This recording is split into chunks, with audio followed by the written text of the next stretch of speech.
ಮಂಡ್ಯದ ಫಲಿತಾಂಶದ ಕಡೆಗೆ ನಾವು ಈಗ ಗಮನ ಹರಿಸುವ ಸಮಯ. ಹಾಗಾಗಿ ಮಂಡ್ಯಕ್ಕೆ ನೇರವಾದ ಎಂಟ್ರಿ. ಮಂಡ್ಯದ ರಣಕಲಿಗಳ ಬಗ್ಗೆ ನಾವು ಮಾತನಾಡಬೇಕು. ಅದಕ್ಕಿಂತ ಮುಂಚೆ ಒಂದಿಷ್ಟು ಗ್ರಾಫಿಕಲ್ ಪಾಯಿಂಟ್ಸ್ ನಿಮ್ಮ ಮುಂದೆ. ವಿಸ್ತಾರ ನ್ಯೂಸ್ನಲ್ಲಿ ಮಂಡ್ಯ ಕ್ಷೇತ್ರದ ಫಲಿತಾಂಶವನ್ನು ಬಯಲು ಮಾಡ್ತಾ ಇದ್ದೇವೆ. ಯಾರ್ಯಾರು ರಣಕಲಿಗಳು ಅನ್ನೋದು ಕೂಡ ನಿಮ್ಮ ಮುಂದೆ ಏನೋ ಸ್ವಲ್ಪ ಹೊತ್ತಿನಲ್ಲಿ ಬರುತ್ತೆ. ಬಹಳ ಜನ ಇದ್ದಾರೆ. ಆ ಕಾರಣಕ್ಕೋಸ್ಕರ ರಣಕಲಿಗಳ ಫೋಟೋಗಳನ್ನು ತೋರಿಸೋದು ನಮ್ಮ ಧರ್ಮವಾಗುತ್ತೆ. ಮಂಡ್ಯ ಕ್ಷೇತ್ರದ ಮತದಾರರು ಭವಿಷ್ಯದ ಸಂಸದರ ಆಯ್ಕೆಯನ್ನ ಮಾಡಿದ್ದಾರೆ. ನಮಗೆ ಫೋನ್ ಮಾಡುವ ಮೂಲಕ ಅವರ ಬೆರಳ ತುದಿಗಳಿಂದ 18,000 ಮತದಾರರಿಂದ ವೋಟ್ ಮಾಡಿದ್ದಾರೆ. ಆದರೆ ಅದರಲ್ಲಿ ನಾವು ಸ್ವೀಕರಿಸೋಕೆ ಸಾಧ್ಯ ಆಗಿದ್ದು 5,100 ಜನ. ನೆನಪಿರಲಿ, ಇದನ್ನು ಉದ್ಘಾಟನೆ ಮಾಡಿದ್ದು ಡಾಕ್ಟರ್ CN ಮಂಜುನಾಥ್. ಅದಾದ ನಂತರದಲ್ಲಿ ಹಲವು ಜನ ಬೇರೆ ಬೇರೆ ಕಡೆಗಳಿಂದ ನಮಗೆ ಕರೆ ಮಾಡಿ ಓಹ್ ವಾಟ್ ಅ ಫ್ಯಾಂಟಾಸ್ಟಿಕ್ ಇನಿಷಿಯೇಟಿವ್ ಅಂತ ಹೇಳಿದ್ದು ಕೂಡ ನಿಜ. ಅದರ ಜೊತೆಗೆ ಮಾಜಿ ಮುಖ್ಯಮಂತ್ರಿಗಳು DV ಸದಾನಂದ ಗೌಡರು ಕೂಡ ಬಂದಿದ್ರು ಅನ್ನೋದನ್ನು ನಾವೆಲ್ಲಿ ಮರಿಬಾರ್ದು. ಸೊ ಕ್ಯಾಂಡಿಡೇಟ್ಸ್ ಯಾರಿದ್ದಾರೆ ಗಮನಿಸೋಣ ನಿಮ್ಮ ಮುಂದೆ. ನಾವು the jeep will come and stand. Thank you. So ಜೀಪ್ನಿಂದ ಇಳಿತಾರೆ ಮೊದಲಿಗೆ ಮಾನ್ಯ ಮಾಜಿ ಮುಖ್ಯಮಂತ್ರಿಗಳು HD ಕುಮಾರಸ್ವಾಮಿ. ಅದಾದಮೇಲೆ ಸುಮಲತಾ ಅವರು. ಗೊತ್ತಿಲ್ಲ ಅವ್ರ ಮೈತ್ರಿನೋ ಸ್ವಂತನೋ ಗೊತ್ತಿಲ್ಲ. ಸೊ ನಾವು ಮೈತ್ರಿ ಅಭ್ಯರ್ಥಿಯಲ್ಲಿ ಇವರಿಬ್ಬರಲ್ಲಿ ಒಬ್ಬರು ಅಂತ ಅಂದ್ಕೊಂಡಿದ್ದೀವಿ.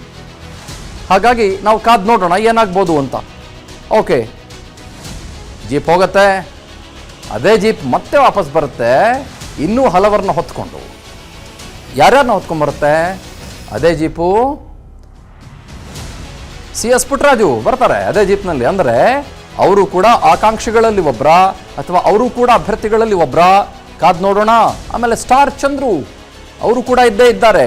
ಕಾಂಗ್ರೆಸ್ಸಿನ ಅತ್ಯಂತ ಪ್ರಬಲ ಅಭ್ಯರ್ಥಿ. ಈಗಾಗಲೇ ಅವರು ತಮ್ಮ ಪ್ರಾಬಲ್ಯತೆಯನ್ನು ಅಲ್ಲಿ ಟಿಕೆಟ್ ಗಿಟ್ಟಿಸಿಕೊಳ್ಳುವ ಮೂಲಕ ತೋರಿಸಿಕೊಂಡೇ ಬಿಟ್ಟಿದ್ದಾರೆ. ಹಾಗಾಗಿ CS ಪುಟ್ಟರಾಜು ಅವರ ಹೆಸರು ಕೂಡ ಬಹಳ ಬಲವಾಗಿದೆ. ನಿಖಿಲ್ ಕುಮಾರಸ್ವಾಮಿ ಅವರ ಹೆಸರು ಕೂಡ ಬಹಳ ಬಲವಾಗಿದೆ. ಇನ್ಫ್ಯಾಕ್ಟ್ ನೋಡಿ, ಸುಮಾರು ಜನ ಇರ್ತಾರೆ. ನಾವು ಕೆಲವು ಪ್ರಮುಖರ ಫೋಟೋಗಳನ್ನು, ಯಾರು ಅಲ್ಲಿ ಅತ್ಯಂತ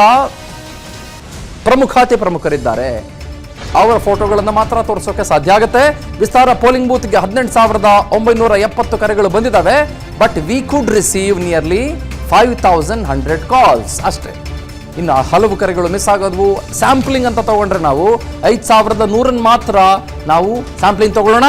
ಮಂಡ್ಯ JDS ಕಾಂಗ್ರೆಸ್ ನಡುವೆ ನೇರ ಫೈಟ್ ಇದೆ.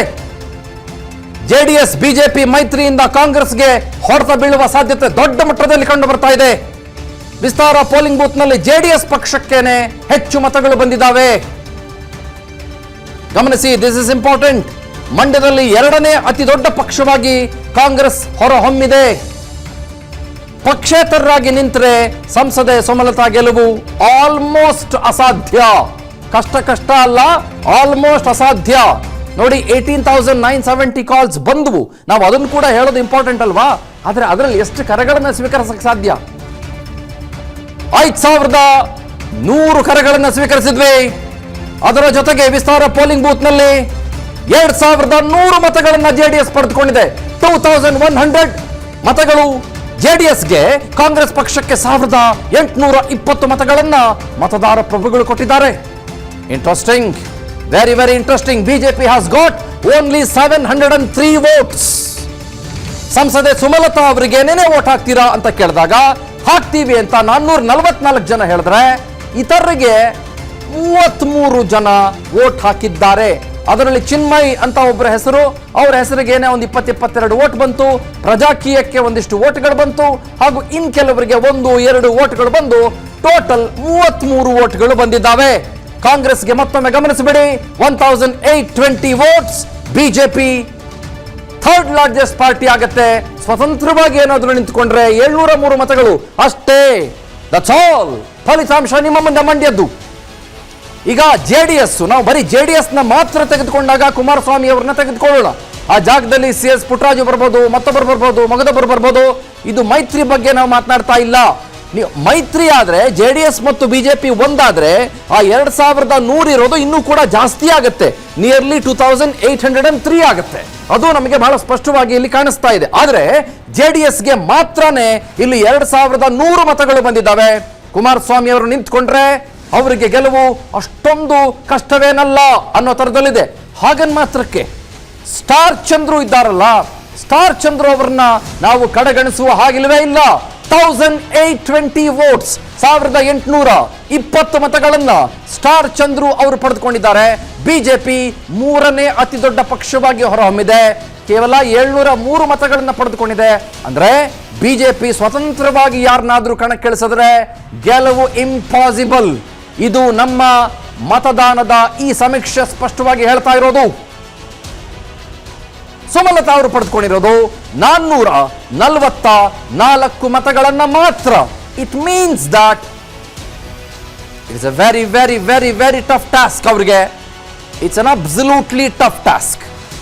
ಅವರು ಸ್ವತಂತ್ರವಾಗಿ ಈ ಸಲ ಏನಾದರೂ ಸ್ವಾಭಿಮಾನಿಯ ಅಲೆ, ಮತ್ತೊಂದು ಅಲೆ, ಯಾವುದಾದ್ರೂ ಅಲೆ ಆಗಿರ್ಬೋದು, ಅವ್ರೇನಾದ್ರೂ ಸ್ವತಂತ್ರವಾಗಿ ನಿಂತ್ಕೊಂಡ್ರೆ ಮಾತ್ರ, ನೆನಪಿರಲಿ, ಇದು ಬಹಳ ಸ್ಪಷ್ಟವಾಗಿ ಹೇಳ್ತಾ ಇದ್ದೀನಿ, ಸ್ವತಂತ್ರವಾಗಿ ನಿಂತ್ಕೊಂಡ್ರೆ ಕೇವಲ 444 ಮತಗಳನ್ನು ಪಡೆದುಕೊಳ್ತಾರೆ. ಇತರರು, ನಾನು ಹೇಳಿದ್ನಲ್ಲ, ಸುಮಾರು ಜನ, ಚಿನ್ಮಯ್ ಅವರ ಹೆಸರಿಗೆ ಒಂದಿಷ್ಟು ಮತಗಳು, ಪ್ರಜಾಕೀಯ ಒಂದಿಷ್ಟು ಮತಗಳು, ಬೇರೆ ಬೇರೆದಕ್ಕೆ ಒಂದಿಷ್ಟು ಮತಗಳು, ಎಲ್ಲವೂ ಸೇರಿ 33 ವೋಟ್ಗಳು ಮಾತ್ರ ಬಂದಿರೋದು. ಆದರೆ ಇಲ್ಲಿ JDS ಮತ್ತು ಬಿಜೆಪಿ ಏನಾದರೂ ಒಂದಾಗಿ ಮೈತ್ರಿ ಅಭ್ಯರ್ಥಿಯನ್ನು ಕಣಕ್ಕಿಳಿಸಿದ್ರೆ, ಅದು ಸುಮಲತಾ ಆಗಿರ್ಬೋದು, ಅಥವಾ ಅದು ಪುಟ್ಟರಾಜು ಆಗಿರ್ಬೋದು, ಅಥವಾ ಅದು ಮಾನ್ಯ ಮಾಜಿ ಮುಖ್ಯಮಂತ್ರಿಗಳು HD ಕುಮಾರಸ್ವಾಮಿ ಅವರಾಗಿರ್ಬೋದು, ಯಾರು ಬೇಕಾದರೂ ಕೂಡ ಆಗಿರ್ಬೋದು, ಮೈತ್ರಿ ಅಭ್ಯರ್ಥಿ seems to be in the winning streak ಮಂಡ್ಯದಲ್ಲಿ.